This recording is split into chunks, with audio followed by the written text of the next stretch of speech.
Oke, salam saudara-saudara. Senang bisa berjumpa ya. Secara khusus pada saat ini saya ingin menyampaikan ini masih sebuah pengantar tentang eskatologi. Apa itu eskatologi? Doktrin tentang akhir zaman. Nah, saudara-saudara, tidak semua orang sependapat bahwa doktrin akhir zaman penting untuk dipelajari. Ada yang menganggap bahwa doktrin ini sungguh penting, tapi juga ada yang menganggapnya sekedar doktrin tambahan.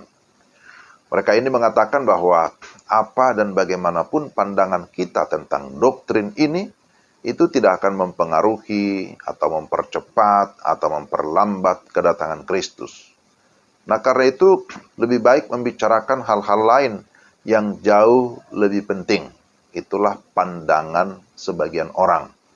Untuk apa katanya capek-capek membahas tentang eskatologi, itu nggak ngaruh kira-kira gitu. Tidak akan mempercepat ataupun memperlambat kedatangan Kristus. Tapi saudara-saudara, bagi saya doktrin ini sangat penting.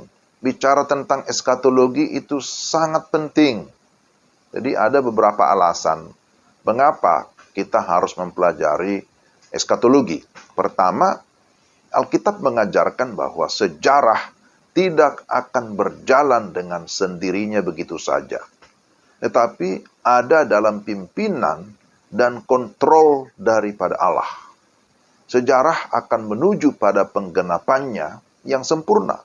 Hal ini akan terjadi pada waktu kedatangan Kristus kembali yang disebut sebagai akhir zaman. Nah ini, jadi Alkitab mengajarkan bahwa sekali lagi, sejarah itu tidak berjalan dengan sendirinya begitu saja. Karena itu kita perlu belajar tentang eskatologi. Yang kedua, kita adalah orang-orang percaya yang hidup di dunia ini.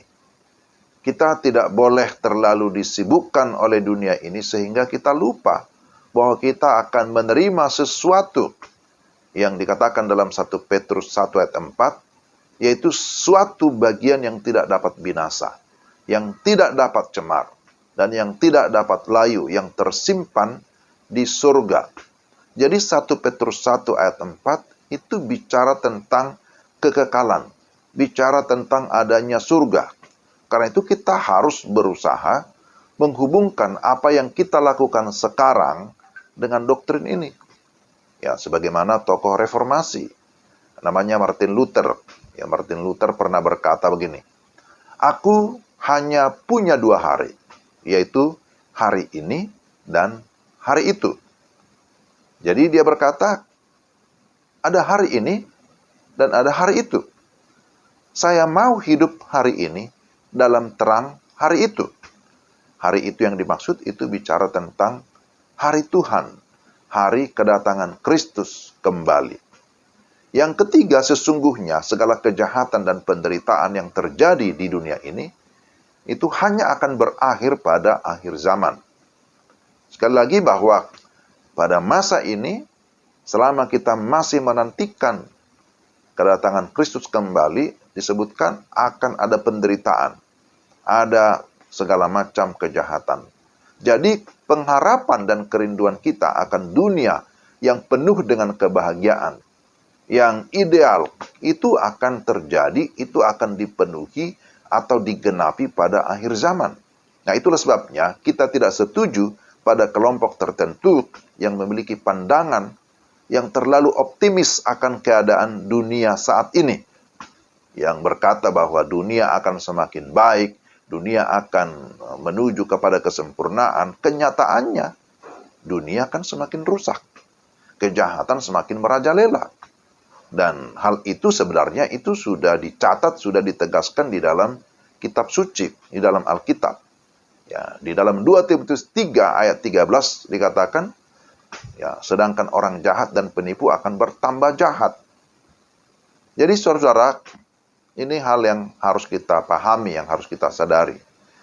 Jadi ada memang berbagai teori atau berbagai pandangan ya yang berkaitan dengan topik eskatologi tentang akhir zaman. Berbagai pandangan tersebut ada yang merupakan hasil studi yang sungguh-sungguh, karena memang dia belajar secara akademik, tapi juga ada yang bicara akhir zaman ya, sebagai hasil dari spekulasi pikiran semata-mata.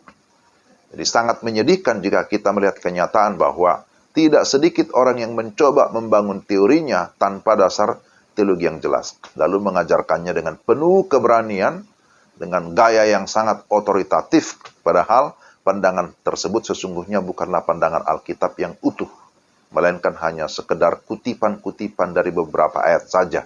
Apalagi ya hanya merupakan spekulasi pikiran yang kemudian dia berkata ini saya terima dari Tuhan, ini adalah penglihatan saya, ini adalah pengalaman rohani dan lain sebagainya.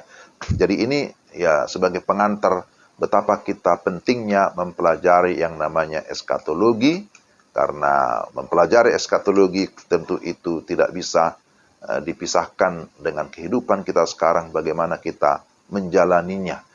Ya, ini yang saya sampaikan sebagai pengantar betapa kita penting mempelajari eskatologi. Nah, sampai jumpa di episode selanjutnya ya, dalam pembahasan selanjutnya. Tuhan berkati.